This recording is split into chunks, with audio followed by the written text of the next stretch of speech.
Aileye vermek yerine. Sadece aileye. Doğru söylüyorsun.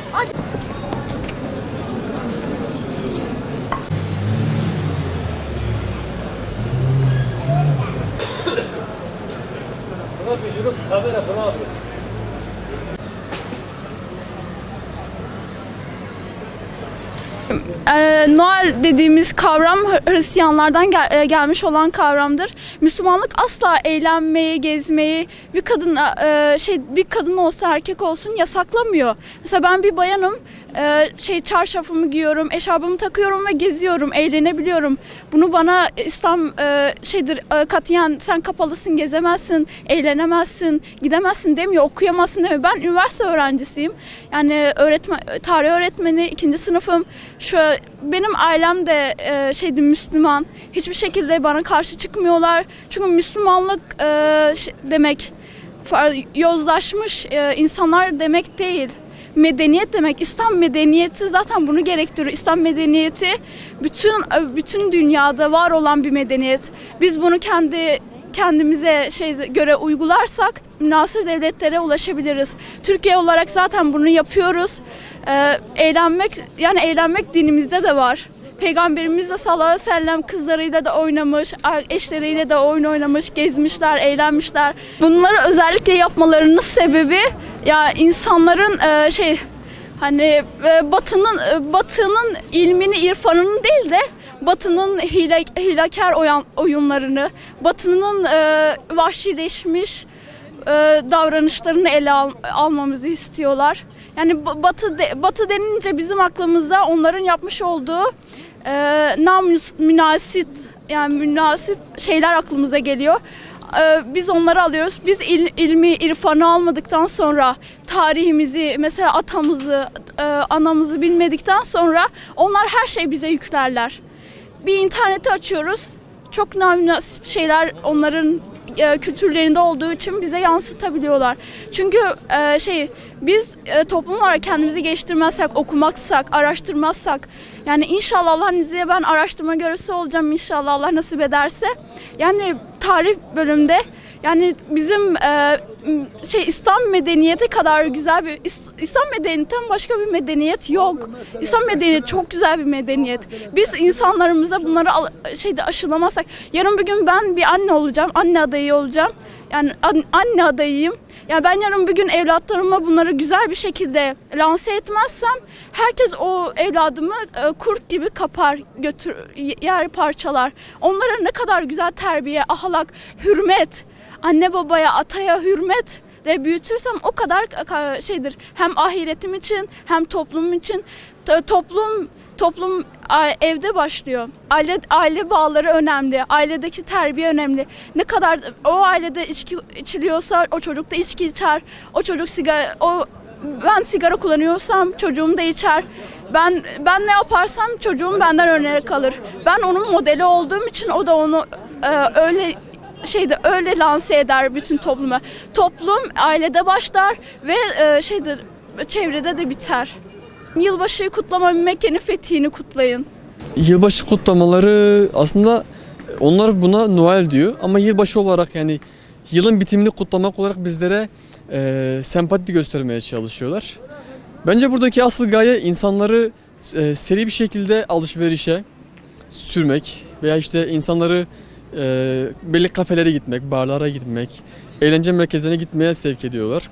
Bunun için sırf büyük rezervasyonlar yapılıyor, büyük indirimler, büyük hediye kampanyaları, büyük reklamlar yapılıyor. Bu şekilde insanlara sempati göstermeye çalışıyorlar. İnsanların kulaklarına hoş gelecek şekilde hitap etmeye çalışıyorlar. Ve maalesef insanlarımız çok fazla geleneklerini, göreneklerini ve dinlerini bilmediği için bu gibi başkalarının bayramlarına özeniyor ve aşırı ilgi gösteriyorlar. Milli Piyango ismine baktığım zaman bence burada büyük bir algı operasyonu var. Şimdi milli diyor. Niye milli diyor? Çünkü insanlar benimsesin diye. Hani yerli malı diyoruz ya, insanlar kendi mallarını ön plana çıkarsın diye, destek versin diye yerli mala. Bu da öyle bir şey. Milli diyor. Aslında milli dediğimiz şey kültürde, gelenek, görenekte ve dinde olan bir şeydir. İnsanlar maalesef kültürlerinden ve dinlerinden uzaklaştığı için bunun milli olmadığını farkına varamıyorlar. Ve çok basit bir şeymiş gibi 10 milyon, 15 milyon verip büyük para kazanmaya çalışıyorlar. Bence hocam bu komünizmin başı diyebilirim. Niye diye soracak olursanız Milli piyangonun mantığı şudur. 100 kişiden para alıyor, bir kişiye veriyor. Yani onlarca insanın parasını alıyor, sadece birkaç kişi zengin ediyor ve diğerlerini fakir ediyor. Yani bugün sırf gelir kaynağıdır diye hani alkoller, bugün gelir kaynağıdır diye işte bu milli piyangolar, milli işte devlete katkı sağlıyor diye yapılan şans oyunları. Tamam, gerçekten devlete katkı sağlıyor da nasıl sağlıyor? Yani sadece sağlanması yetmez, bize nasıl sağladığı önemli. İnsanları yanlışa iterek kazanılan paradan ne hayır gelir? Bugün senin toplumun ölüyorsa ama kalkınıyorsa ne faydası var? Bugün Amerika'da onlarca insan intihar içinde. Bugün Rusya dünyanın en çok intihar yaşandığı ülkelerden bir tanesi. Zenginler ama halkın kalkınmamış. Halkının ruh sağlığı yerinde değil. Halkın kaybolmuş bir şekilde, ruhları sömürülmüş bir şekilde yaşıyor. Bedenleri sömürülmüş bir şekilde yaşıyor. Bunun ne anlamı var? Sen istediğin kadar zengin ol, dünyaya baş kaldır, dünyaya hükmet ama senin halkın mutsuz olsun, senin halkın ezilsin, senin halkın yanlış şeyler yapsın. Bir anlamı kalır mı hocam? Elinizde, evinizde Kur'an-ı Kerim vardır, en baştadır. En çok saygı duyduğunuz kitaptır ama elinize en az aldığınız şeydir. Şimdi insanlar domuz etini size sevdirse, şimdi siz domuz eti yeseniz bir şey kaybetmezsiniz çok fazla. Tam günahtır ama onlara çok fazla bir katkınız olmaz.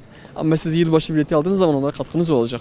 Siz içki aldığınız zaman, sigara aldığınız zaman onlara katkısı olacak. Ya onlar bunları bildiği için bunları insanlara sempati göstermeye çalışıyor. Sen bugün domuz eti yesen o ne kazanacak? Ama sen bugün yılbaşı bileti alsan yarın Filistin'de, Gazze'de, Yemen'de senin Müslüman kardeşlerin ölecek. Onlar bunları bildiği için asıl olan meselelere el atıyorlar. Ufak tefek meseleler el atmıyorlar.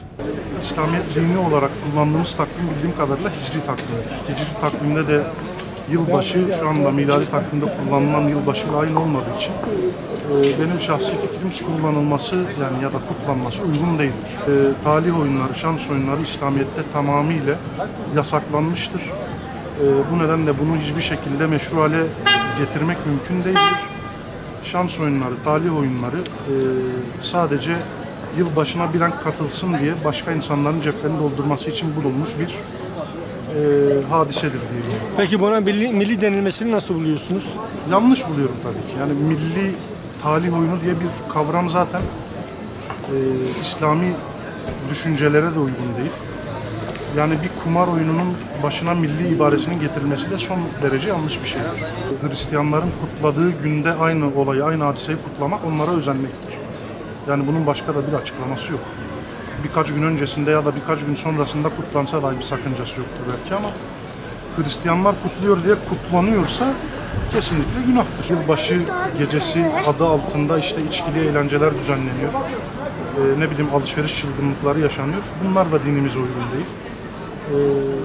Az önce de söylediğim gibi sadece toplanıp eğlenmekse mesele onu yılbaşı gecesinde yapmak zorunda değiliz. Bunu anlatmaya çalışıyorum. Evet, bizim de bir kutlu doğum haftamız var, Kadir gecemiz var, kandil gecelerimiz var.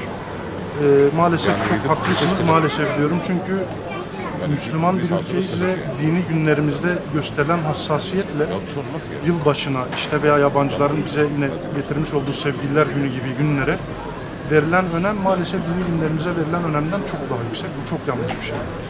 Normalde hani bir kandil oldu mu belki toplum kadar yani değer vermiyor. Ancak İslami kesimler değer veriyor.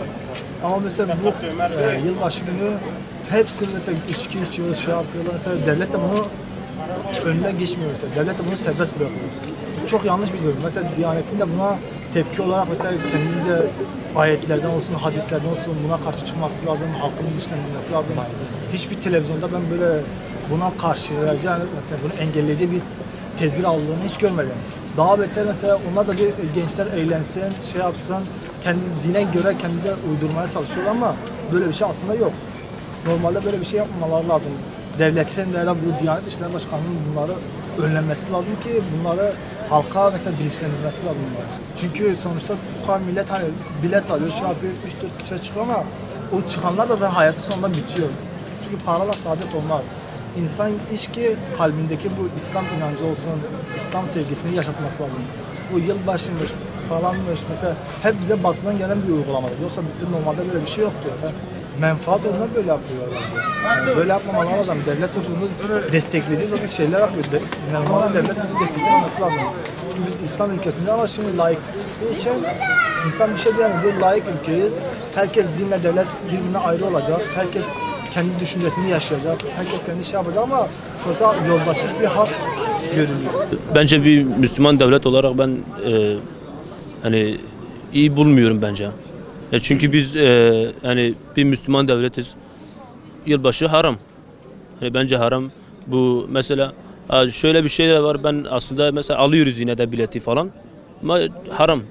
Bence kutlanmamalı.